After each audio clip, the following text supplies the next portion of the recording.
간절하게 드려진 기도와 또 이렇게 또 찬양으로 하나님께 영광 돌려주시니 감사합니다. 죄송한데 제가 부탁 하나 드려도 되나요? 여기 앞에 있는 모니터 하나 좀 꺼주셨으면 좋겠거든요. 제가 이 모니터 때문에 너무 신경이 쓰여서 전에도 설교할 때 이 모니터 때문에 할 말을 잃은 적이 있습니다. 네, 감사합니다. 부족한 여정을 이렇게 정말 귀한 자리에 세워주셔서 감사합니다. 그리고 이렇게 저를 이렇게 세워주신 하나님 앞에 감사드리고 우리 목사님과 또 3, 4여전도 회원들 여러분에게 감사드립니다. 우리 옆 사람과 한번 인사해볼까요? 뭐라고 인사할까요? 사랑합니다. 이렇게 해서 한번 사랑합니다 한번 해보시겠어요? 사랑합니다. 네, 저 부끄러우시죠? 그렇지만 정말 예. 그리고 또 한 번 더 할게요. 해같이 빛나십니다. 해같이 빛나십니다. 예. 예, 정말 해같이 빛나시죠? 예. 예. 인사하라 그러시면 거의 뭐 편지를 쓰는 수준으로 인사를 하시더라고요. 제가 항상 이런 단에 쓰면은 인사를 시키는데 저희 남편이 항상 시키는 거 제발 좀 하지 말라고. 정말 부끄럽다고. 왜 그렇게 그런 걸 시키는지 모르겠다고 그러는데 사실은 인사는 돈이 안 들잖아요. 얼마나 돈이 안 들고 좋습니까? 서로의 얼굴을 보면서 이렇게 인사하는 건 나쁘지 않은 것 같습니다. 자, 여러분 오늘 한 사람의 힘이라는 제목을 가지고 우리 말씀을 나누려고 합니다. 나비 효과라고 혹시 들어보셨어요? 나비 효과. 네, 너무 잘하시네요. 몰라야 되는데. 이 이론은 미국의 기상학자 에드워드 N. 로렌츠가 처음으로 발표한 이론입니다. 일반적으로는 작고 사소한 사건 하나가 나중에는 커다란 효과를 가져온다는 그런 의미를 말하고 있죠. 처음에 기상학자 로렌츠가 컴퓨터를 사용해서 그 기상현상을 수학적으로 분석하는 과정에서 발견한 것으로 초기 조건의 그 미세한 차이가 시간이 흐르는 그 흐름에 따라서 점점 커져서 결국은 그 결과에 엄청난 큰 차이가 난다는 것을 발견한 그 이론이 바로 나비 효과입니다. 예를 들면 브라질에 있는 한 마리의 나비가 막 날개짓을 하잖아요. 그 날개짓이 뭐 얼마나 크겠습니까? 그런데 그 날개짓이 미국의 텍사스에 거대한 토네이도를 일으킬 수 있는 그런 것으로 발전한다는 것이죠. 또 이미 이런 것들이 우리 각종 매스컴을 통해서도 이제 알려진 바 있고 우리에게도 좀 여기 계신 분들도 많이 아시는데요. 이 이론은 처음에는 과학 이론에서 발전했지만 점차 그게 경제학 이론, 사회학 등에서도 광범위하게 쓰인다고 합니다. 여기 서 있는 저도 지금 성경 말씀으로 또 풀어내려고 이 나비 효과를 드러내지 않습니까? 예를 들면 또 이런 것이 있죠. 대공황, 1930년대에 대공황이 있었죠. 이 대공황이 처음부터 있었던 것이 아니라 아주 시골의 작은 은행의 부도로부터 시작된 것이 바로 이 대공황을 이루게 됐다는 거 합니다. 이것도 나비 효과의 한 예가 될 수 있죠. 그런데 성경에서도 한번 그 예를 만나볼까요? 흥분을 감추지 못한 소년이 만나는 사람들마다 이렇게 소리칩니다. 그거 내 도시락이에요. 내가 그분께 드린 그 도시락이었다고요. 꿈인지 현실인지 구별할 수 없는 황홀하고도 그 행복한 체험을 하고 있는 이 소년은 만나는 사람들마다 막 이야기를 합니다. 여러분 무엇인지 아십니까? 바로 이 소년의 도시락이 5,000명을 먹이고도 12바구니가 넘는 그런 남은 사건, 바로 오병이어의 사건을 의미하고 있습니다. 바로 이 한 소년의 그 작은 도시락 하나로 인해서 많은 사람을 먹이고도 남는 12바구니가 넘는 그런 현상이 일어나는 바로 이것도 역시 나비 효과의 한 예가 아닌가라는 생각을 해보았습니다. 아까 우리 박 집사님께서 열심히 기도를 해주셨는데 교회에 대한 기도를 해주셨는데 많은 은혜가 됐습니다. 정말 교회는 건물이 아닙니다. 그죠? 건물도 아니고 교회는 제도도 아닙니다. 프로그램도 아닙니다. 전통도 아니고 형식도 아닙니다. 하나님께서 목적을 가지고 만드신 한 사람, 그 한 사람 한 사람이 모여진 하나의 공동체입니다. 하나님의 목적은 교회 건물이 아닙니다. 사람입니다. 예수님의 꿈도 성령님께서 이 땅에 오신 그 목적도 사람 때문이었습니다. 그리고 하나님께서는 그 한 사람 한 사람을 통해서 사람들을 세워가시고 가정을 세워가시고 교회를 세워가시고 또 국가를 세워가십니다. 아까 기도 중에 이런 말씀을 해주셔서 깜짝 놀랐습니다. 제가 준비한 대본과 어쩜 이렇게 똑같은지. 우리들 중에도 하나님께서 사용하시는 그 한 사람이 될 수 있다는 것을 기억하시기 바랍니다. 3, 4 여전도의 연령을 보니까 제 나이 또래를 기준으로 해서 적게는 4살, 위로는 9살? 9살까지 연령의 회원들로 분포되어 있더라고요. 이 연령들의 여성들이 어떤 사람들입니까? 정말 일을 가장 많이 하는 그런 사람들이지 않습니까? 또 어른들이 보시기에는 무슨 일을 많이 하기는 하나도 하지도 않는데 이렇게 생각하실 수 있지만 어쨌든 그래도 아주 굉장히 성숙하고 능숙하고 전 연령대를 통해서 가장 그래도 좀 성숙하게 그 일을 가장 많이 하는 그런 연령대의 여성들이 아닌가 생각해 봅니다. 거기에는 저도 있습니다. 이렇게 하나님은 그분이 기획하신 한 사람 한 사람이 모여서 한 교회를 세워나가고 이끌어 가십니다. 오늘 본문으로 들어와서 본문에는 아주 처참하고 불쌍하게 버려진 그리고 소외된 그 이름을 알 수 없는 한 여인이 등장합니다. 이 여인은 모두가 낮잠 자는 시간인 오후 12시, 그러니까 정오죠. 그 정오에 사람들의 눈을 피해서 우물가를 찾았습니다. 겉으로 보아서는 전혀 알 수 없는 깊은 아픔을 간직한 것 같은 그 여인은 사람들을 피해서 숨어 살아야 하는 그런 아슬아슬한 삶을 살고 있는 사마리아 지방에 있는 한 여인입니다. 그런데 이 여인은 소외라는 상처를 가지고 있습니다. 소외는 사람들이 가장 두려워하는 끔찍한 그리고 무서운 공포입니다. 우울증이 바로 이 소외로부터 시작된 것입니다. 주변에 아무도 없다고 생각해 보십시오. 얼마나 끔찍하고 고통스러운지 모릅니다. 또 이 여인은 폐쇄라는 상처를 가지고 있습니다. 폐쇄라는 것은 아무도 자신을 찾아주지 않을 거라고 미리 짐작합니다. 그래서 누군가에게 용기를 내어서 갔다가는 내가 거절받을 것 같아. 이런 생각을 미리 함으로 인해서 그 두려움 때문에 마지막 남은 자존심을 지키기 위해서 내 자신 쪽에서 미리 문을 닫아버리는 것입니다. 이게 바로 폐쇄입니다.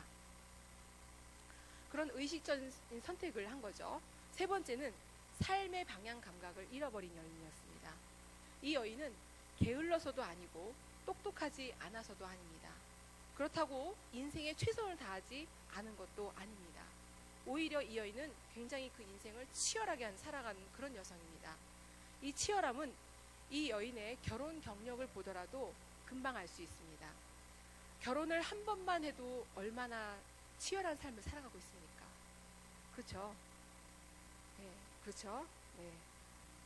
그런데 이 여인은 2번도 3번도 아니고 6번이나 살고 있으니 얼마나 치열하게 살아가고 있다는 것을 우리가 말씀을 통해서 증명하고 있습니까? 그런데 이렇게 상처로 가득한 이 여인에게 다가간 분이 한 분 계십니다.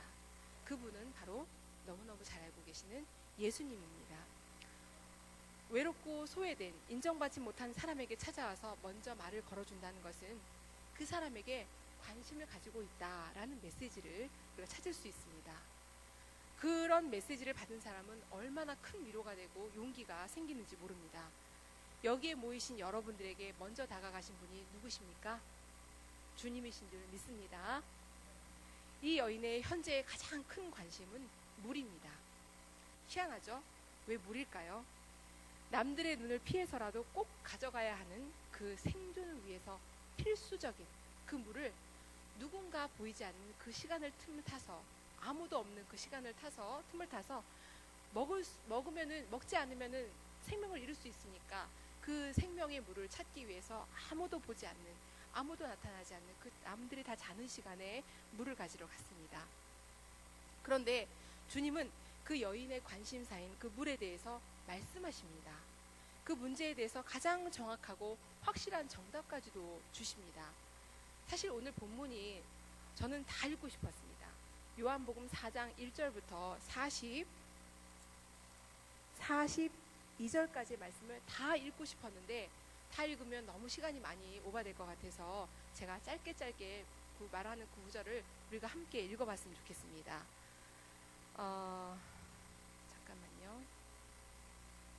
본문 4장 13절부터 15절 말씀을 제가 읽겠습니다. 시간이 많이 지났기 때문에 예수께서 대답하여 이르시되 이 물을 마시는 자마다 다시 목마르려니와 내가 주는 물을 마시는 자는 영원히 목마르지 아니하리니 내가 주는 물은 그 속에서 영생하도록 솟아나는 샘물이 되리라.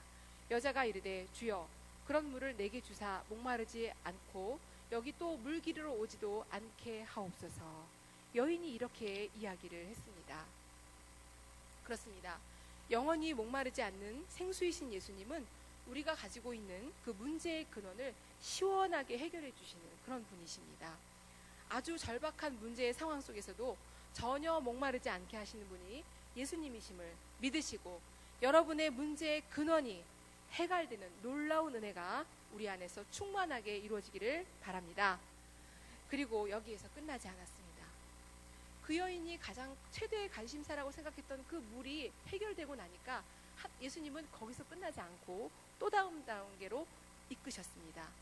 그녀가 남몰래 내면의 깊은 곳에서부터 있었던 고민이 있었는데 그 고민은 바로 가정사였습니다. 남편을 불러오라고 하셨습니다.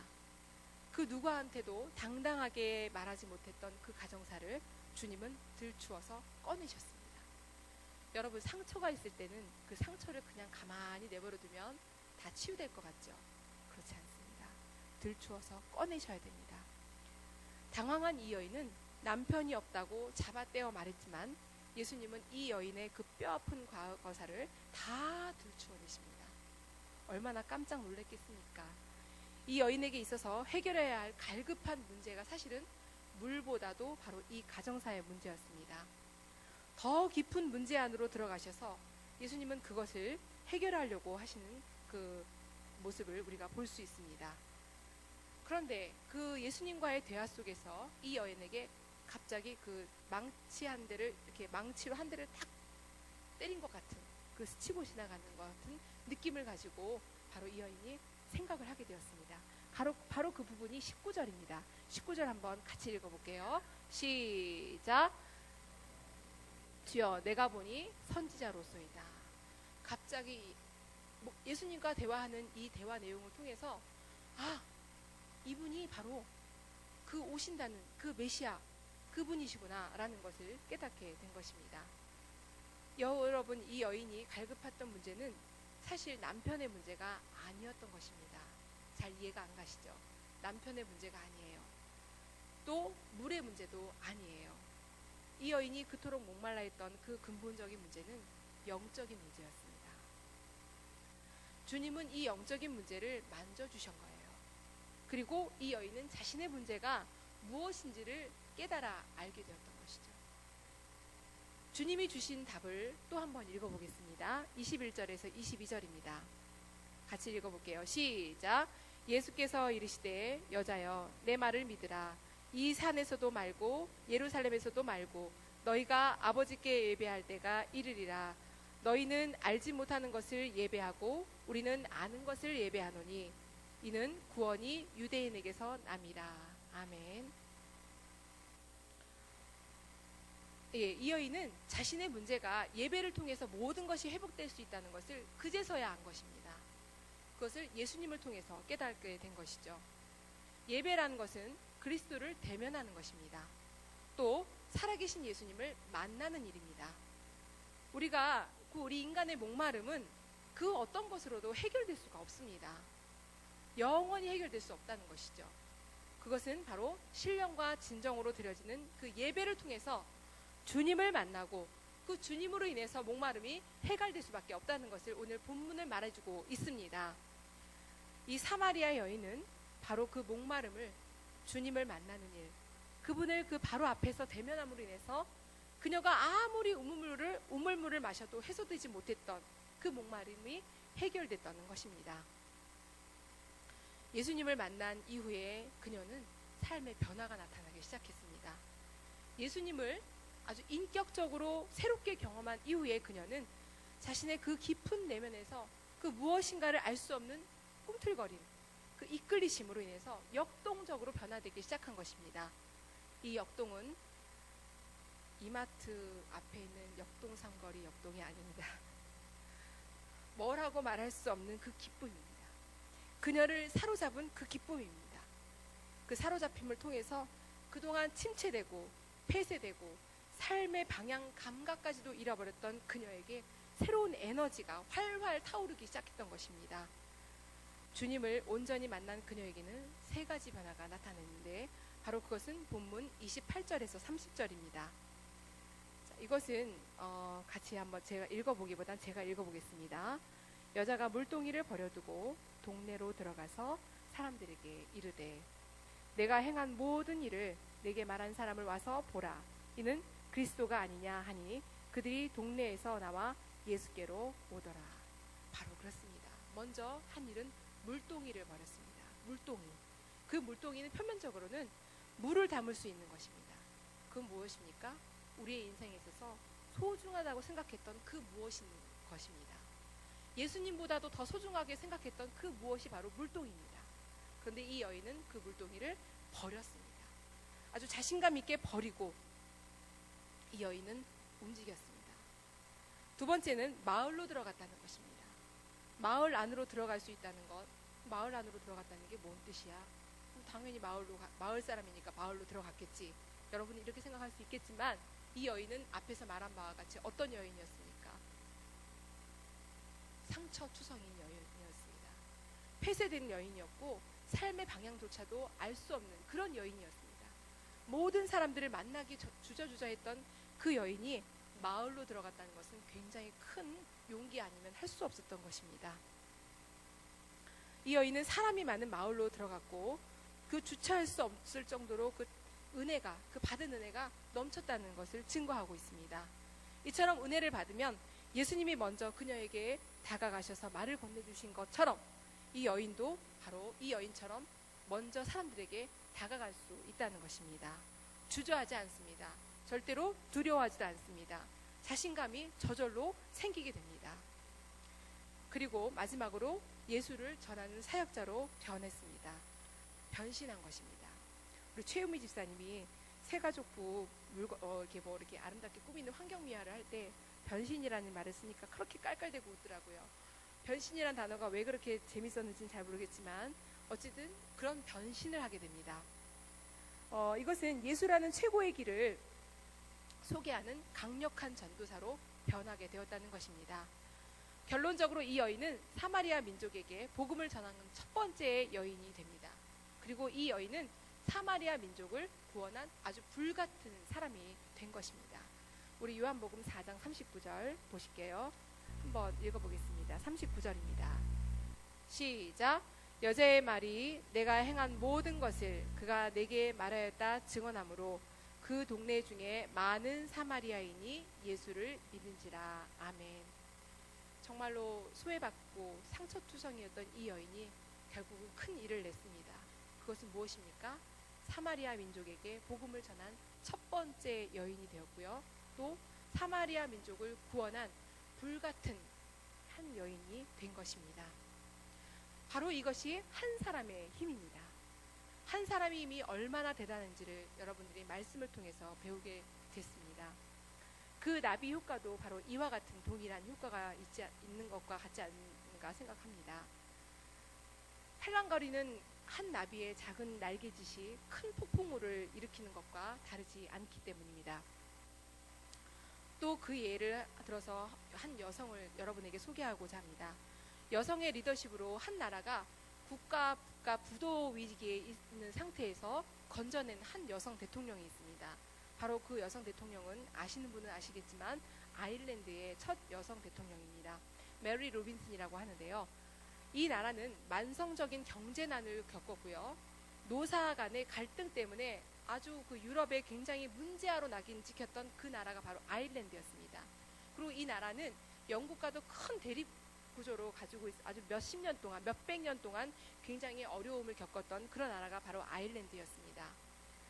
1980년대 후반쯤에 실업률이 17%였고 수많은 아일랜드인들이 살 수가 없으니까 다 그 나라를 버려두고 다른 곳으로 이민 가는 그런 사태가 막 벌어지는 그런 상태였습니다. 이때 1990년 11월 9일에 메리 로빈슨이 아일랜드의 첫 여성 대통령으로 당선이 된 것입니다. 깜짝 놀랐죠. 이 나라는 특히 그리고 굉장히 보수적인 나라입니다. 보수적인 나라에서 여성이 대통령이 된다는 것은 아주 뭐 큰 기적 같은 일이죠. 그런데 이 여인이 어떻게 노력을 하냐면 조국을 떠난 사람들을 돌아오기 위해서 희망을 주는 메시지를 막 전달을 합니다. 뿐만 아니라 아일랜드를 바꾸기 위해서 많은 노력을 합니다. 별반 기대하지 않았던 그 국민들이 그녀에 대해서 깜짝 놀라기 시작합니다.